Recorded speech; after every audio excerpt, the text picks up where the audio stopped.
সম্প্রতি একটি ফোন কলে হাসিনার নিজেকে প্রধানমন্ত্রী দাবি করা এবং পদত্যাগ না করার বিষয়টি নিয়ে তৈরি হয়েছে নানান জল্পনা। প্রশ্ন উঠেছে, তিনি কি আসলেই পদত্যাগ করেছেন? এরই মধ্যে সামাজিক যোগাযোগ মাধ্যমে খোঁজ মিলেছে হাসিনার পদত্যাগপত্রের। দীর্ঘ 6 সপ্তাহ পরে পদত্যাগপত্রটি সামনে এলেও আওয়ামী লীগের ভেরিফাইড ফেসবুক পেজ থেকে দাবি করা হয়েছে পদত্যাগপত্রটি ভুয়া। আসসালামু আলাইকুম, আমি গোপালগঞ্জ থেকে ছাত্রলীগের হিমেল বলছিলাম। জননেত্রী শেখ হাসিনা আপা সারা বাংলাদেশের আওয়ামী লীগের লোকজনদের একত্রবদ্ধ হতে বলেছে। আমাদের এক দফা এক দাবি, যতদিন পর্যন্ত জননেত্রী শেখ হাসিনাকে আমরা রাজপথে বীরের বেশে বাংলাদেশে ফেরত না আনতে পারবো।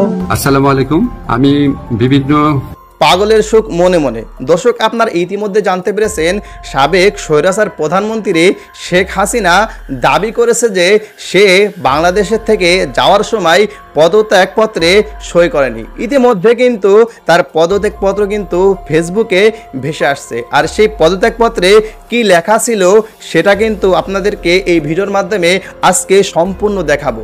অন্যদিকে আওয়ামী লীগের নেতাকর্মীরা স্বৈরাচার শেখ হাসিনাকে বাংলাদেশে আনার জন্য কঠিন আকারে ষড়যন্ত্রে লিপ্ত হয়েছে। দর্শক, এই বিষয়ে খুবই গুরুত্বপূর্ণ কিছু নিউজ রয়েছে আজকের ভিডিও জুড়ে।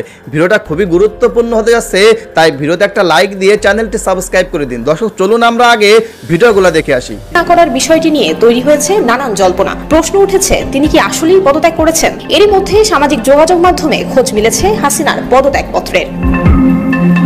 মহামান্য রাষ্ট্রপতি বরাবর ওই পত্রে হাসিনা লিখেছেন, আমি গভীর দুঃখের সঙ্গে জানাতে চাই যে সাম্প্রতিক বিক্ষোভ এবং সংঘর্ষের প্রেক্ষিতে যেখানে 300 জনেরও বেশি মানুষ প্রাণ হারিয়েছে এবং আর কোনো প্রাণহানি এড়ানোর জন্য আমি পদত্যাগের সিদ্ধান্ত নিয়েছি। আমি বাংলাদেশের প্রধানমন্ত্রী পদ থেকে পদত্যাগ করছি। এই ঘটনাগুলোতে আমি সম্পূর্ণ দায়িত্ব স্বীকার করছি এবং দেশের জনগণের নিরাপত্তা এবং কল্যাণের প্রতি আমার অঙ্গীকার সবসময় অটুট থাকবে। গত 15 বছর ধরে আমি আপনাদের সেবা করার সুযোগ পেয়েছি, যা আমার জীবনের সবচেয়ে বড় সম্মান। তবে সাম্প্রতিক ঘটনাবলী প্রমাণ করেছে যে এই মুহূর্তে দেশকে এগিয়ে নিয়ে যেতে অন্য নেতৃত্বের প্রয়োজন। আমি আশা করি আমার পদত্যাগ বাংলাদেশের উন্নয়নের নতুন পথ খুলে দেবে এবং শান্তি পুনঃপ্রতিষ্ঠিত করবে। এই কঠিন সময়ে আমার সরকার যা কিছু করেছে তার জন্য আমি গভীরভাবে অনুতপ্ত। আমি সব বাধ্যবাধকতা মেনে নিচ্ছি এবং এই সিদ্ধান্ত বাংলাদেশের বৃহত্তর স্বার্থে নিচ্ছি। বৈষম্য বিরোধী ছাত্র আন্দোলনের মুখে গত 5 আগস্ট পদত্যাগ করে দেশ ছেড়ে পালিয়ে ভারতে চলে যান শেখ হাসিনা। সম্প্রতি সামাজিক যোগাযোগ মাধ্যমে তার একটি অডিও ভাইরাল হয়েছে, যেখানে তাকে বলতে শোনা যায় দেশ ছাড়লেও পদত্যাগ করেননি তিনি। বঙ্গভবনে যে মহামান্য রাষ্ট্রপতির কাছে আমার পদত্যাগপত্র জমা আমি দেইনি, কাজে আমার কিন্তু পদত্যাগ হয়নি। আমি কিন্তু এখনো বাংলাদেশের constitutional elected prime minister. Sheikh Hasina বলেন, আমি তো পদত্যাগ করিনি। আর্টিকেল 57 অনুযায়ী আমার পদত্যাগ করা হয়নি। নিরাপত্তার জন্য আমাকে সরে যেতে হয়, কিন্তু আমার পদত্যাগ হয়নি। বিষয়টি অনেকের মাঝে কৌতূহলের সৃষ্টি করেছে।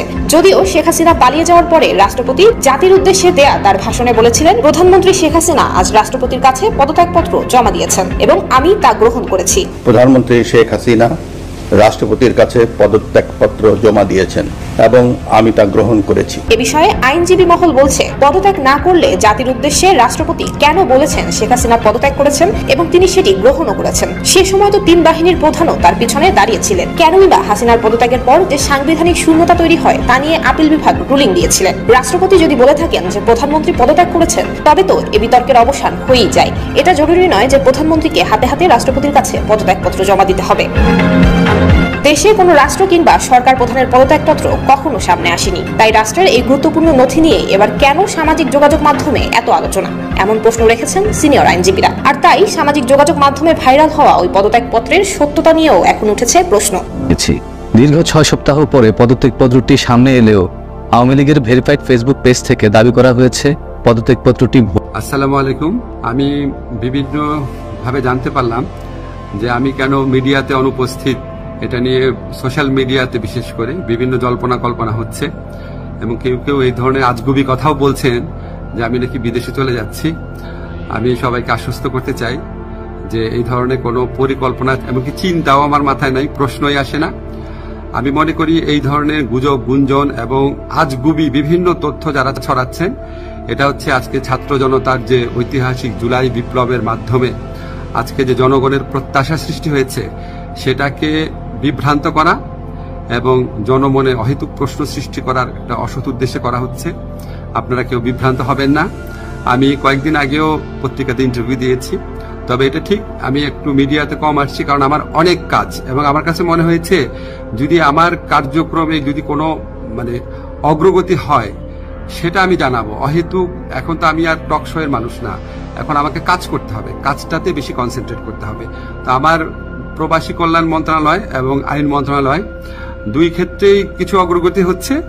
অল্প কিছুদিনের মধ্যে আপনাদেরকে অগ্রগতিগুলো জানাবো। আর এই ধরনের গুজব গুঞ্জন যারা রটাচ্ছে তাদেরকে আমি অনুরোধ করব, মিনিমাম ইনভেস্টিগেশন করে তারপর এগুলি বলেন, না হলে মানুষ তো আপনাদেরকে মিথ্যাবাদী ভাববে, ঠিক না? এগুলি করা উচিত না। বাংলাদেশকে একটা নতুন বাংলাদেশ গড়ার জন্য, রাষ্ট্র সংস্কার করার জন্য আপনারা বরং পজিটিভলি আমাদেরকে সাজেস্ট করবেন, ভুল হলে বলবেন। একদম সম্পূর্ণ আপনার আজগুবি, একদম অবিশ্বাস্য, অকল্পনীয় তথ্য এগুলি দেওয়া তো কোনো মানে হয় না, এটা এক ধরনের চরিত্র হনন। তো এগুলি করা ঠিক না। আপনারা আশা করি সকল বিভ্রান্তির অবসান ঘটবে আমার বক্তব্যের মধ্যে দিয়ে। আসসালামু আলাইকুম, আমি গোপালগঞ্জ থেকে ছাত্রলীগের হিমেল বলছিলাম।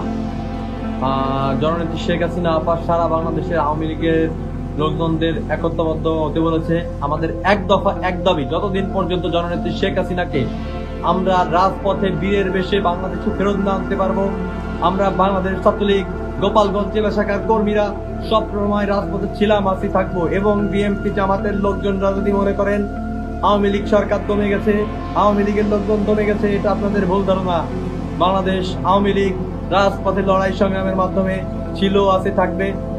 এই বলে আমার বক্তব্য এখানে শেষ করছি। জয় বাংলা, জয় বঙ্গবন্ধু। বিসমিল্লাহির রহমানির রহিম। আমি জাফর সরকার, সাবেক সেনা সদস্য, বাংলাদেশ থেকে। এতদিন কাতার থেকে বলেছি, এখন বাংলাদেশ থেকে, কারণ বাংলাদেশে এসেছি। সকলের দোয়া, আল্লাহর রহমতে ভালো আছি। আজকে যে বিষয় টপিকটা নিয়ে কথা বলতে চাচ্ছি সেটা হচ্ছে সাধারণ আনসারদের বিষয় নিয়ে। আমি এর আগেও ইতিপূর্বে আরও 3টি লাইভ করেছিলাম। এখন সাধারণ আনসারদের অনেক সুপারিশে সাধারণ আনসারদের তাদের করুণ পরিণতি দেখে আমি আরেকটি লাইভ করতে আসলাম।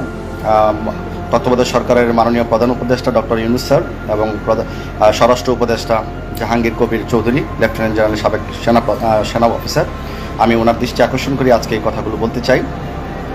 তো সাধারণ আনসারদের বিষয়ে মানে যত দিন যাচ্ছে ততই আমরা অনেক কিছুই শুনতে পাচ্ছি।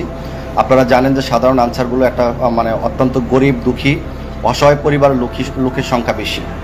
তো আমি এই দর্শক, আশা করি ভিডিওটি না টেনে সম্পূর্ণ দেখেছেন এবং বুঝতে পেরেছেন ইনশাআল্লাহ। এই সম্পর্কে যদি আপনাদের কোনো মন্তব্য থাকে তাহলে কমেন্ট করে জানাতে পারেন।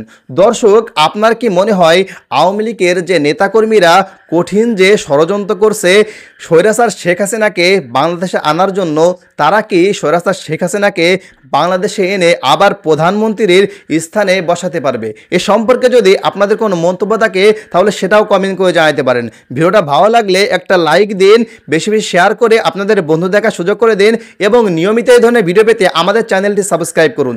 দেখা হবে পরবর্তী কোনো ভিডিওতে। সেই পর্যন্ত ভালো থাকুন, সুস্থ থাকুন। আসসালামু আলাইকুম ওয়া রাহমাতুল্লাহি ওয়া বারাকাতুহু।